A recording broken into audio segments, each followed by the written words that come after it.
Hello tout le monde, je suis Andy, coach de vie et fondatrice de la marque de développement personnel Feel Positive. Bienvenue sur ma chaîne YouTube. Alors Feel Positive, c'est ma marque de développement personnel à travers laquelle j'aide les femmes à s'épanouir en les aidant à se focaliser sur leur bien-être, à se prioriser tout en se focalisant sur leur croissance personnelle.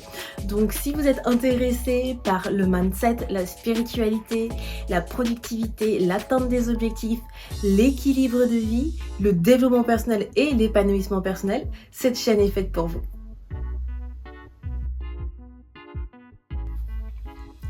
Alors je suis Andrea, aka Andy, je suis podcasteuse, fondatrice de l'univers Feel Positive, coach de vie et entrepreneur. Donc l'univers de Feel Positive, c'est un podcast de développement personnel et d'épanouissement personnel où je vais aborder les différentes thématiques de développement personnel, mais pas que. J'ai aussi des interviews que je fais avec des entrepreneurs dans le bien-être, mais également dans la spiritualité. J'ai un compte Instagram qui est Feel Positive Official, donc si vous n'êtes pas encore abonné à mon compte Instagram, n'hésitez pas si tout ce qui est autour du mindset et l'épanouissement personnel vous intéresse. J'ai également une boutique en ligne que vous pouvez découvrir qui s'appelle Feel Positive The Boutique, où là en fait ça va être des créations inspirantes à message positif en fait pour votre quotidien. Et pour terminer, j'ai un programme de développement personnel qui est mon programme signature qui s'appelle Rise, mais ça je vais vous en parler après. Alors, d'où je viens?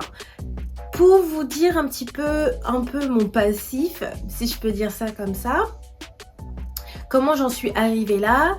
Tout d'abord, de base, moi j'habitais à Paris.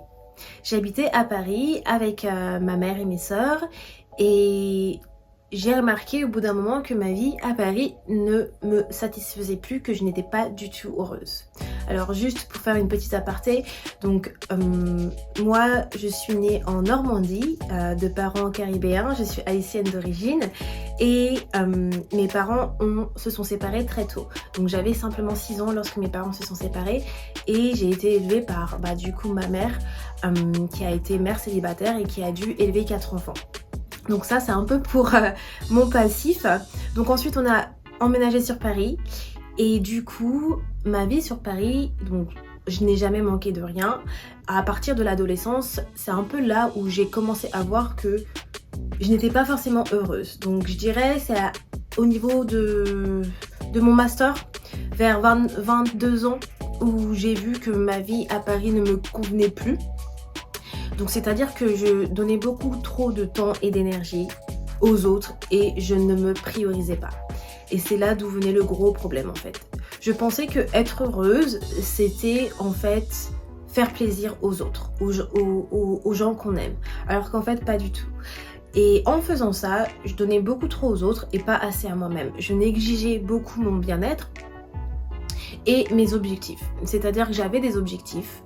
Je prenais soin de moi, donc je faisais du sport, mais par contre j'avais pas d'autres routines bien-être à part lire, faire du sport. J'avais rien d'autre de spécifique. Et même si au final mon équilibre de vie il me convenait à l'époque, c'était pas en fait au final celui qu'il me fallait, parce que je donnais beaucoup trop de temps et d'énergie aux autres et pas à moi-même. Et ça, je m'en suis rendu compte en fait au fur et à mesure et surtout lorsque j'ai voyagé pour la première fois à Londres, toute seule. C'était mon premier voyage solo, donc 1 an avant que j'emménage en Angleterre. C'était l'un des meilleurs voyages de ma vie dans le sens où ça a été très très révélateur pour moi. Quand je me suis retrouvée toute seule là-bas pendant 1 semaine, j'avais personne, donc pas ma famille, pas mes amis, à part où je communiquais bien évidemment par téléphone. Ça a été un game changer. En fait, j'étais déjà tombée amoureuse de Londres et je me suis dit, mais je veux vivre ici en fait. Le mindset, il était tellement différent. Je me suis dit, mais je veux habiter ici. Et c'est là où tout a commencé, où en fait, j'ai commencé à bâtir un plan d'action dans ma tête pour me dire, après mon master, je vais emménager dans cette ville. Et du coup, on va dire que c'est à partir de là que mon histoire commence réellement, puisque je m'étais dit dans la tête que je veux emménager à Londres parce que j'en peux plus de Paris en fait. J'en peux plus de Paris, je ne me sens pas heureuse, j'ai besoin de tout recommencer. Vous savez un peu cette sensation lorsque vous savez que vous donnez beaucoup trop aux autres et au bout d'un moment vous vous oubliez. Vous vous oubliez et c'était exactement ce qui s'est passé.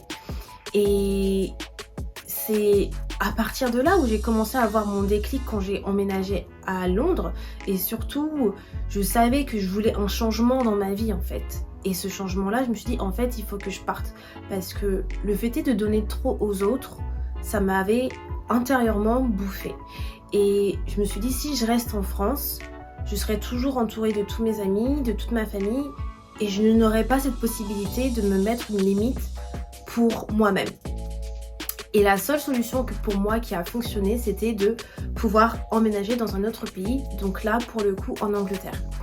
Donc j'ai bâti tout un plan d'action pour pouvoir partir en Angleterre, pour partir à Londres après mon master. Donc un an après que je sois partie à Londres toute seule, j'ai décidé de partir en Angleterre en octobre 2018. Et j'avais tout préparé en amont, j'avais fait en sorte de pouvoir tout économiser, j'avais fait en sorte de pouvoir trouver un appartement, je m'étais inscrite dans une école de langue aussi parce que je devais passer mon TOEIC pour mon master. Voilà, tout était prêt et je suis super contente parce qu'au final, à la date que j'avais choisi d'emménager, j'avais pu emménager donc en octobre 2018. Et c'est là où tout a commencé. Donc quand j'ai emménagé à Londres, tout a changé, forcément. Puisque je peux vous dire que lorsque vous vous trouvez dans un pays, alors forcément qui ne partage pas la même langue que vous, dans un pays où la culture est complètement différente, et d'autant plus que vous êtes solo, sans vos parents, sans vos amis, et je me suis retrouvée dans un studio, donc je pense que c'était de 10 ou 12 mètres carrés, je peux vous dire que ça change. D'autant plus que j'étais une personne qui a été toujours entourée quand j'étais sur Paris et je me suis retrouvée vraiment toute seule sans personne. Et malgré qu'on a l'impression que c'est négatif, au final c'est quelque chose que je souhaitais, que je voulais, que j'avais surtout besoin en fait, de me retrouver toute seule avec moi-même.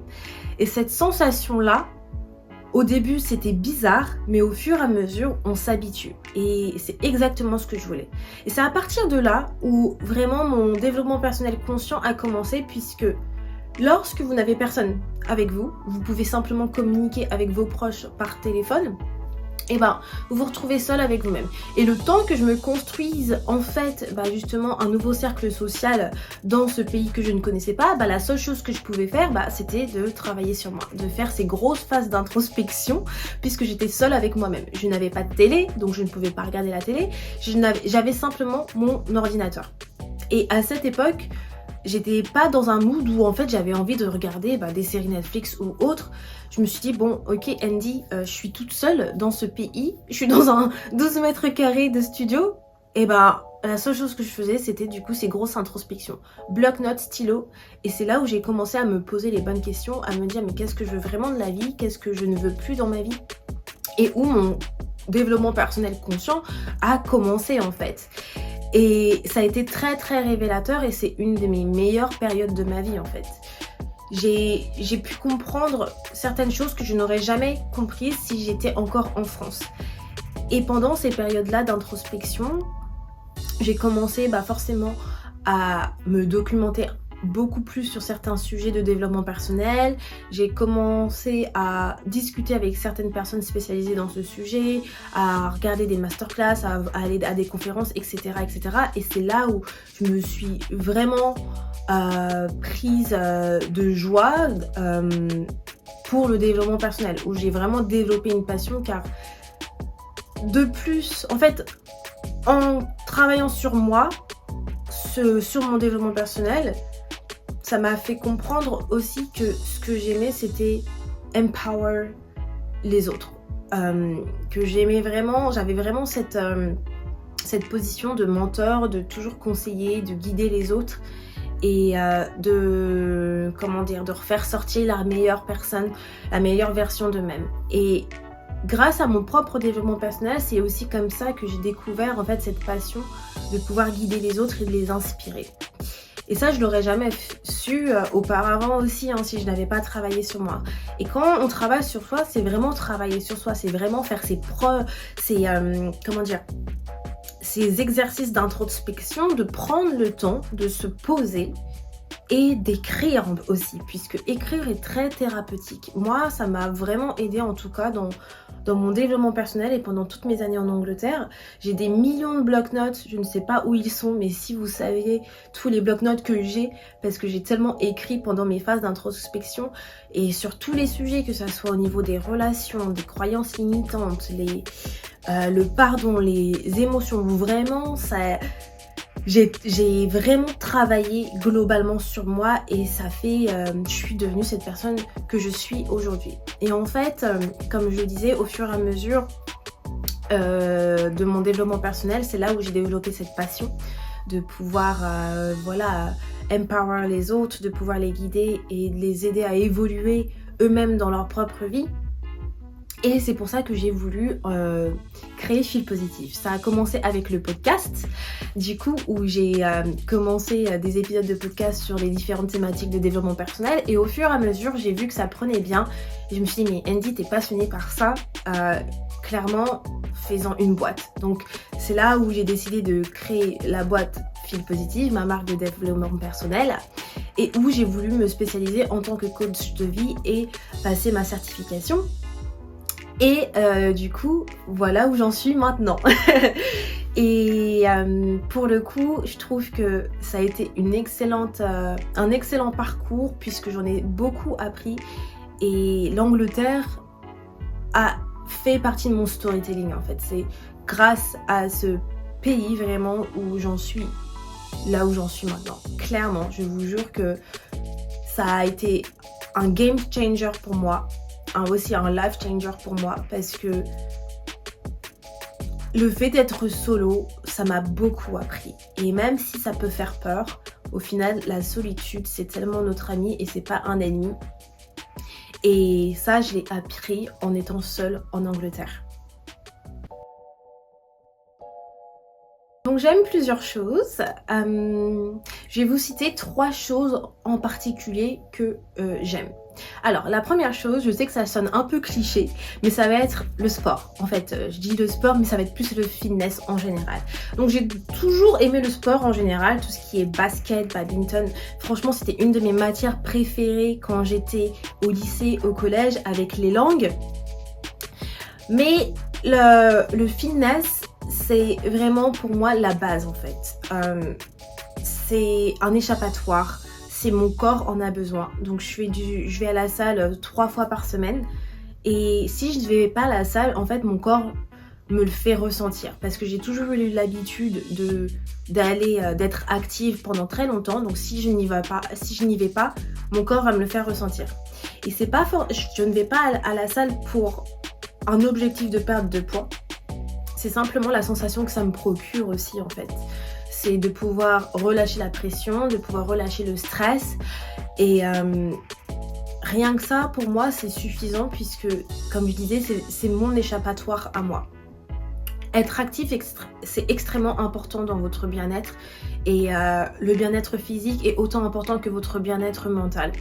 Et il faut combiner les deux. Et pour moi, le fitness, aller à la salle, permet aussi de combiner ces deux-là puisqu'on reste active physiquement, mais également il a cette possibilité d'agir sur mon mental puisque c'est là où parfois je vais me mettre en mode réflexion, j'écoute des podcasts de motivation, souvent quand je suis à la salle aussi. Et ça me permet vraiment de pouvoir conditionner mon mindset comme il le faut. Aussi, j'ai fait du Krav Maga pendant 2 ans. J'ai ma ceinture orange. Bon, c'est pas grand, c'est pas ouf, hein, mais je suis très fière d'avoir ma ceinture orange. C'est quelque chose que j'aimerais bien reprendre, je dirais, dans les années qui suivent. Autre chose, si je parle de sport et toujours dans le mood de rester active, j'adore la danse. J'en ai fait quand j'étais plus jeune. Là, je fais un peu de la danse qui est du rumba latina, qui est une mixture de plusieurs danses latino. Donc ça, c'est pour la partie active. Donc une des premières choses que j'aime. Deuxième chose que j'aime, ça va être la pâtisserie. Alors, ceux qui me connaissent savent que je suis une grande amatrice de pâtisserie. Je fais pas des trucs de fou non plus, encore une fois, mais j'adore faire ce que je fais. Donc, mes 2 incontournables vont être le banana bread et le carrot cake. Alors si vous venez chez moi, le dimanche, je fais souvent des banana bread ou un carrot cake. J'adore, clairement. C'est vraiment mes deux pâtisseries que je fais le plus souvent. Mais sinon, la pâtisserie, c'est vraiment mon hobby à moi. Ça me fait ressentir, je ne sais pas, ça me donne de la fierté déjà à chaque fois que je vois ce que je fais. Et de deux, je me sens bien quand je fais de la pâtisserie. Je trouve que ça me détend, c'est mon côté thérapeutique. Genre si je vais me mettre en colère ou je me sens pas bien, la pâtisserie fera partie un de mes hobbies où je me dis ça va me faire du bien en fait. Juste de pouvoir manipuler les choses, ça me détend. Et puis je suis quelqu'un qui est très sucré. Donc au final, du coup, parce que je suis très sucrée, faire de la pâtisserie, pour moi c'est mieux que cuisiner quoi, par exemple. Donc la pâtisserie c'est une de mes... un de mes deuxièmes hobbies à dire. Et si vous aimez la pâtisserie, dites-moi en commentaire quelle est votre pâtisserie préférée. Clairement, moi dans mon top 3, alors je vais avoir le cheesecake, le fondant au chocolat. Et mon troisième, ça va être la tarte aux fraises. Voilà, donc dites-moi si on a les mêmes pâtisseries préférées. Et pour terminer, un de mes troisièmes hobbies, une chose que j'aime faire, je dirais, c'est simple encore une fois, mais lire. Lire, j'ai commencce à lire beaucoup plus lorsque j'ai emménagé en Angleterre parce que forcément j'avais beaucoup plus de temps pour moi et c'est là où j'ai compris que se prioriser c'était la base, c'était tellement important de se mettre en premier parce que si on se met pas en premier, qui va le faire à notre place? Et j'ai pris le temps pour mes plaisirs, pour découvrir des choses, pour pouvoir faire ce que j'aime. Et déjà j'aimais bien la lecture quand j'étais plus jeune. Je me souviens encore, j'avais gagné un concours à l'école de la meilleure lectrice. Ça c'était en primaire, bref. Mais j'aimais déjà bien la lecture, mais là en Angleterre j'ai eu vraiment ce plaisir à pouvoir découvrir la lecture sous un autre angle parce que c'est à ce moment-là où j'ai commencé vraiment des livres de développement personnel, donc des livres de mindset. Alors qu'avant j'étais plus sur les romans policiers, les romans... à l'eau de rose, donc j'étais une très grande fan, bon je suis toujours, je suis une grande fan d'Harlan Coben et je lisais que ses livres avant. Et quand j'ai emménagé en Angleterre, ça a été totalement différent, j'ai commencé vraiment à simplement lire des biopics, des livres de dev perso et des livres mindset. Et forcément ça a permis de cultiver mon mindset, mon dev perso et c'est comme ça que j'ai pu aussi en fait avoir cette passion pour la lecture mais aussi pour le dev perso. Et en fait je trouve que lire c'est une façon tellement simple de pouvoir prendre soin de soi et de aussi nourrir son âme et son bien-être émotionnel. Et je trouve que souvent c'est négligé alors qu'il y a tellement de richesses qu'on peut avoir dans la lecture. Clairement, un livre, ce n'est pas cher. Maintenant, vous avez aussi les livres audio. Vous avez les Kindle. C'est tellement enrichissant de pouvoir lire. On en apprend tellement dans un livre. Et je trouve ça super important de pouvoir utiliser cette ressource qui est dans le monde où on vit. Je parle de la France et moi en Angleterre, qui est une ressource accessible à tous, entre guillemets, et je pense que la lecture c'est quelque chose que je peux pas me passer. Alors j'essaie de lire le plus souvent. Je dirais qu'il y a 2 ans je lisais plus que actuellement. Là en ce moment je lis un livre sur les constellations familiales et ça me passionne énormément, mais lire au moins 15 minutes par jour, un chapitre par jour, c'est toujours mieux que rien puisque ça nourrit votre âme et votre esprit. D'ailleurs dites-moi en commentaire si vous êtes plus livre papier ou si vous êtes plus livre audio ou bien Kindle. Alors moi c'est livre papier, clairement. L'odeur du livre papier, c'est ce que j'adore. Et juste en fait, cet effet de pouvoir tenir un livre dans sa main, je sais pas, je trouve qu'il y a quelque chose de différent que le lire, que de l'écouter et de lire sur une Kindle en fait. J'aime l'odeur des pages. Oh là là, je trouve que ça sent trop bon. Donc dites-moi en commentaire, vous êtes plutôt quoi. Et donc du coup, voilà les 3 choses que j'aime faire. 3 des choses que j'aime faire dans la vie. Alors, je vais vous donner 3 de mes qualités, valeurs personnelles, si je puis dire. La première, c'est la positivité. Donc, vous vous en doutez peut-être, fil positive, c'est pas pour rien, voilà. Pourquoi? Alors, dans un premier temps, je dirais parce que depuis toujours, la première chose qu'on me dit, c'est Andy, t'es super positive.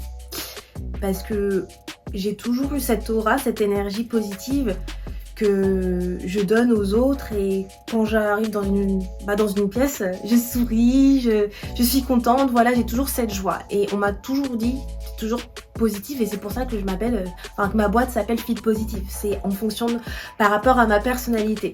Alors, positive ne veut pas dire que je n'ai pas de moment de down. Positive, ça ne veut pas dire ça du tout. Faut faire attention à la positivité toxique, je tiens à le dire, parce que je peux très bien être positive et me sentir demain ou après-demain dans un état déplorable. J'accepte mes émotions, il faut toujours bien accepter ses émotions. Être positive, c'est en fait voir le bon côté des choses, ne pas s'apitoyer sur son sort lorsqu'il y a quelque chose qui arrive. Certes, vous acceptez vos émotions, vous prenez le temps qu'il vous faut, et ensuite vous simplement revenez dans votre état naturel. Voilà, en fait, pour moi, c'est que quand je suis positive, c'est que je vais pas m'apitoyer sur mon sort. La vie, elle est trop courte pour s'apitoyer sur son sort. Je prends le bon côté des choses, il y a pire que ça dans la vie, je suis en bonne santé, j'ai un toit pour dormir, j'ai de quoi manger et de boire. Je vais pas m'apitoyer sur mon sort, alors que voilà, j'ai toutes ces choses importantes dans ma vie. Donc c'est un choix en fait de cultiver la pensée positive. C'est à vous de faire le choix. Est-ce que vous préférez justement vous plaindre de votre situation? Est-ce que vous préférez justement vous apitoyer sur votre sort? Ou est-ce que vous préférez voir le bon côté des choses et avancer dans votre vie? Voilà, donc la positivité, c'est pour moi quelque chose super important, mais c'est surtout aussi que je n'aime pas la négativité, tout simplement. Tout ce qui est toxique, la négativité, c'est pas des choses qui me nourrissent. Je trouve que le monde, il est déjà assez difficile, désagréable aussi. Il y a déjà assez de haine, donc la négativité, la méchanceté gratuite, c'est pas mes vibes, c'est pas dans mes valeurs, je ne peux pas cautionner ce genre de choses. Souvent, les personnes qui apportent de la méchanceté gratuite, c'est des personnes qui ont des propres insécurités et des propres peurs et qui ne sont pas heureux dans leur vie. Donc moi, voilà, c'est pas ma vibe. Je suis pas dans un monde de bisounours ou quoi que ce soit, mais voilà, je pense que c'est simplement important de se focaliser, sur les choses positives et ne pas en fait se focaliser sur les choses négatives, puisque vous le savez, le positif attire le positif et le négatif attire le négatif. Deuxième point de ma personnalité, je dirais une de mes valeurs personnelles, la gratitude. Alors, vivre dans la gratitude, c'est une des plus grandes choses de ma vie. Déjà, je suis chrétienne et je suis aussi très spirituelle. Et en fait, comme je disais, être reconnaissant des choses que vous avez déjà dans la vie, c'est super important en fait.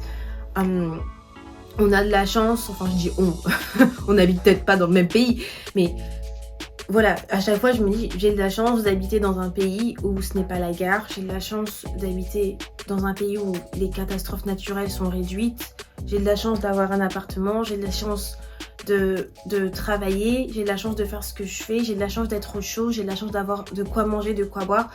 Voilà, être reconnaissant de ce que l'on a déjà, c'est la base de tout. En fait, il y a toujours des choses sur quoi on est reconnaissant tous les jours. Déjà, tous les jours, se dire je suis reconnaissant d'être en vie, c'est ce qu'il faut se dire. J'ai mon journal de gratitude dans lequel j'écris 5 choses auxquelles je suis reconnaissante tous les jours. Et toutes ces choses, elles changent tous les jours aussi en fait. Et je ne sais pas si c'est quelque chose que vous faites, mais si vous faites de la gratitude, vous avez un journal de gratitude, dites-moi en commentaire et dites-moi comment ça vous a aidé dans votre vie. Mais moi, ça m'a tellement aidé puisque d'une, ça aide à voir le bon côté des choses, mais ça aussi permet de ne pas se plaindre aussi de la vie. Et une chose que j'ai remarqué en fait, c'est lorsque j'ai emménagé en Angleterre, j'ai arrêté de me plaindre. Et là, on voit bien le côté très français que nous sommes. Peut-être que vous n'êtes pas français, mais on va pas se mentir. Les Français, on est connus pour se plaindre. Quand je vais en Angleterre, une des choses qu'on m'avait dit, c'est « Vous vous plaignez beaucoup quand même, hein ?» Oui, c'est vrai. Mais... Et je me souviens même que ma famille, après 3 mois en Angleterre, ils me disent « Mais Doudoune, qui est mon surnom depuis que je suis petite, mais tu te plains plus, c'est bizarre. » Et en fait, j'ai arrêté de me plaindre parce que en Angleterre, vous n'avez pas les mêmes avantages qu'en France. Si vous vivez en Angleterre, je vous assure que vous allez voir à quel point la France à côté, en termes de bénéfices, hein, je dirais bénéfices, mais même de prix, vous êtes bien, vous êtes vraiment vraiment bien, clairement. Et depuis que je suis en Angleterre, je le vois. Et ça m'a complètement... Je me suis dit, ah ouais, en fait, en France, on n'a même pas à se plaindre. Parce que si vous vivez ici, clairement, je pense que la majorité des personnes ne pourraient pas vivre en Angleterre. Parce que rien de ne pas avoir des aides au chômage, il y a des gens qui c'est un no way. Donc, en Angleterre, si vous avez pas de... Si vous perdez votre emploi, ou... Comment dire... après un CDD, il n'y a pas d'aide au chômage. Clairement. Donc ça, tout le monde ne l'accepterait pas, par exemple. Donc vous devez trouver un emploi très rapidement. Donc, vous voyez, c'est des petites choses comme ça où au final, on se dit, ouais, en fait, j'ai pas à me plaindre. J'étais très bien en France avec ces choses-là, etc., avec certains avantages. Et maintenant, ça fait quand même 6 ans, j'arrive sur ma 7e année en Angleterre et je suis très satisfaite toujours de ce pays, malgré que j'ai pas les avantages que j'avais en France. Mais tout ça pour vous dire que la gratitude, ça permet vraiment de voir le bon côté des choses, d'être reconnaissant de ce qu'on a déjà, même si on a très peu en fait. Même si vous avez peu, la gratitude vous amène à vous dire que ce que vous avez, c'est déjà ça. Puisque dans un autre pays à l'heure actuelle, c'est la guerre. Dans un autre pays à l'heure actuelle, ils n'ont rien à manger ou ils n'ont pas à boire. Donc, gratitude, deuxième point super important. Et ensuite, je dirais le troisième point de ma personnalité, de mes valeurs. Hein. En fait, il y en a tellement, mais j'essaie juste simplement de choisir les 3 points. C'est la bienveillance. La bienveillance, c'est la base aussi pour moi. Donc, je disais tout à l'heure quand je parlais de la positivité, hein, j'aime pas tout ce qui est négatif, tout ça. La bienveillance, c'est pareil, il est important d'être bienveillant avec les autres, mais aussi avec soi-même. Je pense que la bienveillance qu'on donne aux autres, il est important aussi de se la donner à soi. Parce que on s'oublie toujours dans le process. Et c'est pour ça que j'apprends beaucoup aux femmes à se prioriser, mais sur tous les aspects de leur vie. Parce que on pense toujours à donner beaucoup de mots d'amour, des mots d'amour, de gentillesse aux autres. Mais par contre, la manière qu'on parle à nous-mêmes, c'est toujours d'une manière négative.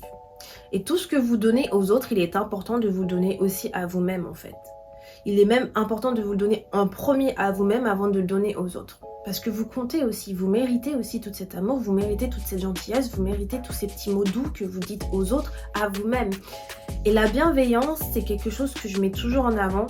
Si vous voyez mon compte Instagram, avec ma communauté, c'est quelque chose que je mets toujours en avant. Et en fait, donner un peu d'amour. Et pourquoi c'est important pour moi la bienveillance? Parce que comme je le disais tout à l'heure, on est dans un monde où il y a déjà pas mal de choses désagréables qui se passent. Il y a de la méchanceté gratuite, il y a de la haine gratuite.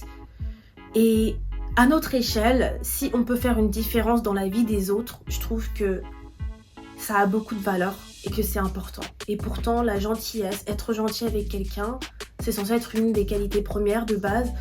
Et c'est gratuit en fait. Donc au lieu de propager de la haine, de la méchanceté, propager du love.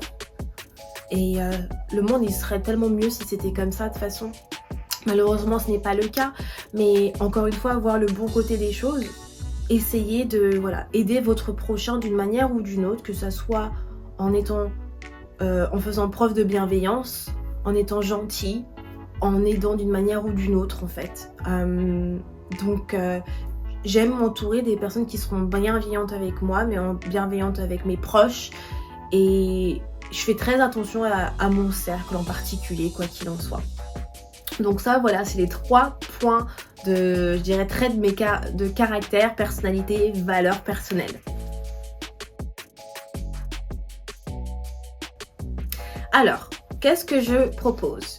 Donc, comme je vous disais, Feel Positive, c'est ma marque de développement personnel et j'ai une offre signature qui est du coup mon programme de développement personnel qui s'appelle RISE. Donc RISE, c'est pour réalisation, introspection, sérénité et évolution. Donc ce programme de développement personnel, la manière dont je l'ai conçu, bon alors déjà c'est pour les femmes. Donc je dis les femmes, mais en fait en général, si vous êtes un homme, vous pouvez très bien acheter mon programme. C'est simplement que ma clientèle, mon audience est à 95% féminine. Donc c'est pour ça que je m'adresse aux femmes en général. Qu'est-ce que je disais? Oui, alors, mon programme, donc c'est pour les femmes qui souhaitent évoluer dans leur vie tout en se focalisant sur leur bien-être et leur équilibre de vie. Donc la manière que j'ai créé en fait RISE, c'est j'ai pris les plus grandes parties, les plus grandes thématiques du développement personnel que vous allez retrouver dans le programme, mais en addition à cela, vous allez avoir aussi un gros focus sur l'équilibre de vie, donc le bien-être et l'atteinte de vos objectifs. Donc vous allez avoir 5 modules dans le programme. Donc ces 5 modules, c'est quand même des gros modules, hein. Je tiens à préciser que mon programme RISE, c'est pour ça que c'est mon programme signature, c'est quand même un gros programme et qui nécessite vraiment un investissement temps. Les personnes qui vont acheter mon programme, c'est des personnes qui souhaitent vraiment évoluer dans leur vie, qui veulent vraiment transformer leur vie, qui veulent vraiment un changement. Si ce n'est pas votre cas, dans ce cas-là, n'achetez pas le programme. Mais voilà, en achetant le programme RISE, vous savez que vous allez travailler sur des thématiques profondes de développement personnel. Par exemple, dans mon module 1, la première chose que vous allez apprendre, c'est la connaissance de soi. C'est là où vous allez vraiment reprendre les bases de savoir qui vous êtes comme personne, quelles sont vos valeurs personnelles, qu'est-ce que vous souhaitez dans votre vie, qu'est-ce que vous ne souhaitez plus, tout ce genre de choses. C'est la base. Si vous ne vous connaissez pas, c'est pour ça que vous allez être perdu dans votre vie. C'est l'une des raisons pour laquelle vous êtes perdu et que vos objectifs ne sont pas alignés avec ce que vous souhaitez. Parce qu'au final, vous mettez votre énergie sur des choses qui ne vous correspondent pas, tout simplement. Donc c'est pour ça que la connaissance de soi, ça va être mon premier module parce qu'il est important de redéfinir où vous en êtes dans votre vie et ce que vous souhaitez vraiment pour continuer vers la bonne direction lorsque vous devrez définir vos objectifs. Ensuite, vous avez, comme je disais, vous avez 5 gros modules. Donc le premier module, ça va être sur la connaissance de soi. Vous allez avoir un deuxième module qui va être sur la paix intérieure. Où là, c'est là où vous allez apprendre, vous allez apprendre à déconstruire vos croyances limitantes, à réguler vos émotions. Ça va être d'autres sujets de développement personnel qu'on va aborder qui vous amènent en fait la paix intérieure. Vous allez apprendre à pardonner. Voilà, je vous en dis pas plus, mais vous allez avoir tous ces aspects thématiques de développement personnel aussi dans ce deuxième module. Vous allez avoir un troisième module qui est focus sur le bien-être, où là, dans ce module-là, je vous apprends l'importance du bien-être. Pourquoi? Parce que beaucoup ne savent pas ce qu'est réellement le bien-être. Le bien-être, il y a plusieurs dimensions. Et beaucoup se focus sur le bien-être physique. Or, le bien-être physique, ce n'est pas la seule chose qui est importante en fait. Le bien-être mental est autant important que le bien-être physique. Et dans ce module-là, on va se focus sur ces deux types de bien-être pour voir comment en fait l'un va avec l'autre et pourquoi vous ne devez pas négliger les autres et l'importance aussi des routines bien-être. Donc, je sais que tout le monde n'aime pas les routines bien-être, mais le but justement, c'est pour avoir un meilleur équilibre de vie, ce que moi en tout cas j'apprends dans ma méthode, dans mon programme, c'est de vous faire des routines bien-être. Et ces routines bien-être, ça n'a pas besoin d'être des routines extrêmement longues. Et c'est pourquoi moi je suis le principe que 20% de votre bien-être contribue à 80% de la réalisation de vos objectifs.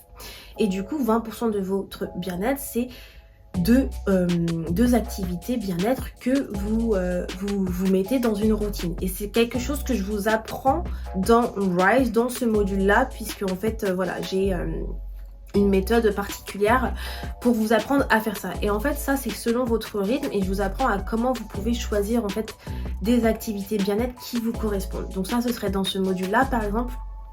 Ensuite, vous allez avoir le module 4 qui est un des plus gros modules, justement qui est sur l'atteinte des objectifs, où là j'ai ma méthode aparté qui est quand même l'une de mes plus grosses je dirais fierté, puisque c'est ma méthode à moi que j'utilise pendant des années pour atteindre mes objectifs et avoir ce bel équilibre de vie que j'ai, puisque je vous rappelle que je suis encore à temps plein, que j'arrive à gérer ma relation amoureuse, mes relations sociales, amicales, que j'arrive à gérer mon business en même temps, j'arrive à aller au sport, enfin voilà. Donc clairement l'équilibre de vie c'est vraiment quelque chose qui moi me passionne, puisque j'ai réussi moi-même à avoir un bon équilibre de vie à l'heure actuelle pendant des années, et c'est pour ça que j'ai créé cette méthode aparté, puisque cette méthode aparté elle met en fait en lumière ce que moi j'ai mis en place pendant des années.